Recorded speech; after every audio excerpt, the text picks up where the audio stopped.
Hey guys, welcome to Money Mess. तो यार आज हम बात करेंगे कुछ इंपॉर्टेंट अपडेट्स की। तो सबसे बड़ा अपडेट तो आज यार पाई कॉइन हो गया है लिस्ट काफ़ी एक्सचेंजेस पे, राइट। और ये हुआ था लिस्ट अप्रोक्सीमेटली $2 से $3 के बीच, और वहाँ से गिर के आ चुका है ऑलमोस्ट देखा जाए तो $0.88। तो अप्रोक्सीमेटली 60% का फॉल टॉप से हो चुका है, ठीक है। तो अब आज बात करेंगे कि यार ये कितना और गिर सकता है या फिर कितना बढ़ सकता है, और लॉन्ग टर्म में इसको हम होल्ड करें या फिर सेल कर दें। तो चलिए शुरू करते हैं। तो सबसे पहले समझते हैं कि पाई कॉइन है क्या। पाई एक बेसिकली नेटवर्क है जो कि पाई कॉइन्स जनरेट करता है। अब पाई कॉइन्स जनरेट होते हैं माइनिंग से, जैसे कि बिटकॉइन में बिटकॉइन जनरेट होता है माइनिंग से, लेकिन बिटकॉइन में बहुत ज़्यादा कंपटीशन पावर चाहिए बिटकॉइन को माइन करने के लिए। वहीं पाई कॉइन हम माइन कर सकते हैं सिर्फ अपने मोबाइल के हेल्प से, राइट। सो बहुत ईजी है पाई कॉइन को माइन करना, और बहुत सारे यूज़र्स ने इसे ऑलरेडी माइन करके रखा है, ठीक है।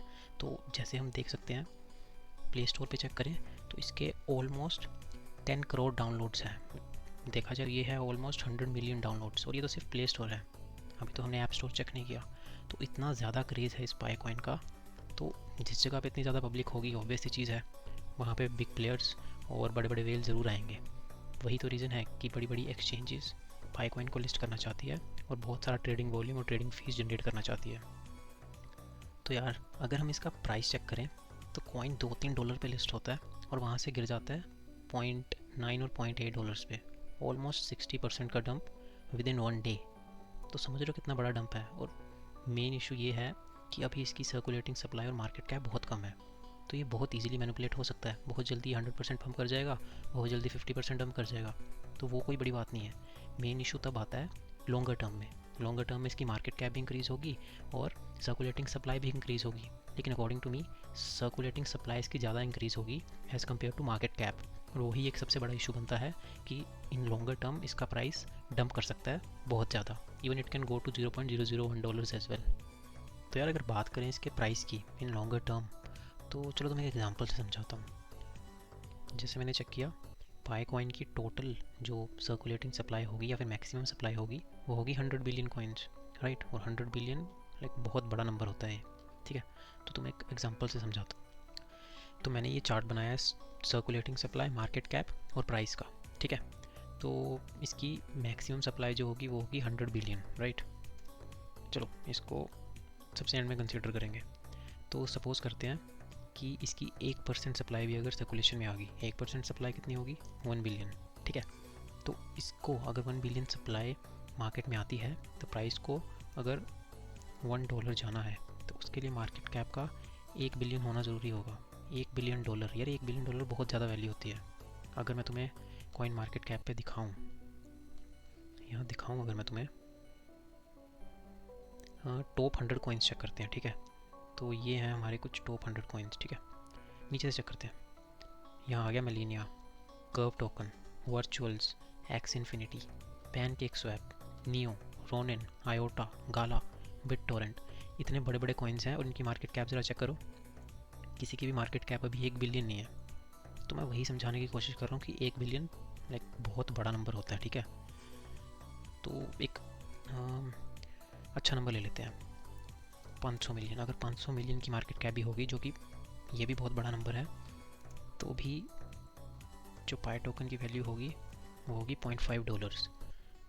तो मैं ये कह रहा हूँ कि जैसे जैसे सर्कुलेटिंग सप्लाई बढ़ेगी तो प्राइस कम होता जाएगा अगर मार्केट कैप नहीं बढ़ी, ठीक है।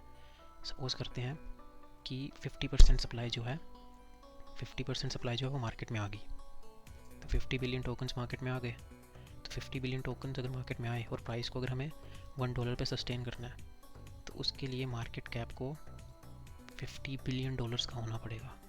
भाई $50 बिलियन बहुत बड़ी मार्केट कैप है। देखते हैं किन किन कॉइन्स की है। ये USDC, डोज कॉइन 37 पे है भाई। डोज कॉइन पे एलन मस्क का हाथ है, फिर भी वो 37 बिलियन की मार्केट कैप पे है। तो पाई कॉइन 50 बिलियन कहाँ चला जाएगा यार, समझ रहे हो ना। और 100 बिलियन तो छोड़ ही देते हैं, ठीक है। तो मेरे कहने का बस ये मतलब है, मैं तुम्हें डरा नहीं रहा, मैं बस ये कह रहा हूँ कि जैसे जैसे सर्कुलेटिंग सप्लाई इंक्रीज़ होगी मार्केट कैप को भी उसी तेज़ी से बढ़ना पड़ेगा। अगर मार्केट में या पाई कॉइन में उतनी तेज़ी से पैसा नहीं आया तो जो प्राइस है वो कॉन्टीन्यूस फॉल करता जाएगा। अब ये जो आपको प्राइस मिल रहा है, देखो अभी 0.9 था, 0.7 पे आ गया, 0.78 पे। ये धीरे धीरे गिरता ही जाएगा जैसे जैसे सर्कुलेटिंग सप्लाई मार्केट में आएगी। लोग क्या करेंगे, टोकन्स लेंगे, बाय टोकन्स अपने लेंगे, डिसेंट्रलाइज एक्सचेंज पे लाएंगे और या फिर सेंट्रलाइज एक्सचेंज पे ला के सेल कर देंगे। तो सर्कुलेटिंग सप्लाई बढ़ती जाएगी लेकिन पैसा निकलता जाएगा मार्केट से। तो यही मैं कह रहा हूँ। तो मेरी सजेशन यार तुमसे यही होगी कि तुम अपने टोकन अगर तुम्हारे पास हैं तो तुम उनको ट्रांसफ़र करो एक्सचेंजेस पे। मैं तुम्हें दिखाता हूँ। अगर मैं यहाँ सर्च करूँ पाई कॉइन, आ जा ये आ गया तुम्हारा पाई कॉइन। भाई यहाँ पे मार्केट कैप देखियो 5 बिलियन। अभी गलत है, ये अपडेट हो जाएगी कुछ टाइम में। तो यहाँ पे तुम्हें कुछ मार्केट्स दिखेंगी, ये यहाँ पे तुम ट्रांसफ़र करो और सेल कर दो। ओके एक्स तो शायद इंडिया में होगा नहीं, बिटकेट पे तुम ट्रांसफ़र कर सकते हो राइट। तो इस पे ट्रांसफ़र करके तुम सेल कर दो। मेरे हिसाब से वही सबसे बेस्ट होगा। इतना लॉन्गर टर्म में सोचोगे तो नुकसान ही होगा। सो क्यों बिना मतलब का नुकसान करना है। अभी 0.7 या $0.8 भी एक कम वैल्यू नहीं है, ये भी अच्छा प्राइस है यार। अगर तुम्हारे पास हज़ारों में पाई कॉइन पड़े हैं बेच दो। $700-800 बहुत होते हैं भाई, और वो भी फ्री में। तुमने कौन सा पैसा दिया है इसका, ठीक है। तो अगर बात करें अब हम मार्केट की, तो यार मार्केट में कुछ ऐसा खास नहीं है। न्यूज़ तो पॉजिटिव बहुत आ रही है लेकिन उसका मार्केट पे कोई इफेक्ट नहीं हो रहा। तो अब ये तुम ट्रंप की साजिश मानो या फिर बेयर मार्केट। वैसे बेयर मार्केट ये है नहीं, जो लोग कह रहे हैं बेयर मार्केट है, तो भाई बेयर मार्केट, जब बेयर मार्केट आती है ना तो इतनी देर मार्केट एक ही जगह पे सस्टेन नहीं करती, समझ रहे हो। ऊपर जाएगी एकदम से डंप खा जाएगी। ये देखो कितना टाइम से यहीं सस्टेन कर रही है। तो it's not a bear market. और ये ट्रेंड लाइन्स कुछ बनाई है, ये मैं कभी बाद में समझाऊंगा क्या है, लेकिन इस ट्रेंड लाइन को बहुत अच्छे से फॉलो कर रही है मार्केट। देखो टेस्ट, यहाँ टेस्ट, ये लिक्विडिटी स्वीप था लेकिन फिर टेस्ट टेस्ट ऑलमोस्ट 10-11 बार टेस्ट किया है। तो ये बहुत अच्छा सपोर्ट है and this is a good resistance. इसको भी तोड़ना मुश्किल हो रहा है राइट। तो एक बार अगर इसको मार्केट ने तोड़ दिया देन वी कैन थिंक कि हाँ यार कुछ मार्केट में हो सकता है, ठीक है। तो अगर चेक करते हैं, मार्केट यहाँ से ऊपर गई और यहाँ पर दोबारा रीटेस्ट ले लिया तो मार्केट को हम ऊपर 116-17 का टारगेट है, वहाँ तक जाते हुए देख सकते हैं, ठीक है। तो यार आज बस इतना ही, मिलते हैं कल फिर से एक और अपडेट के साथ। तब तक के लिए बाय बाय।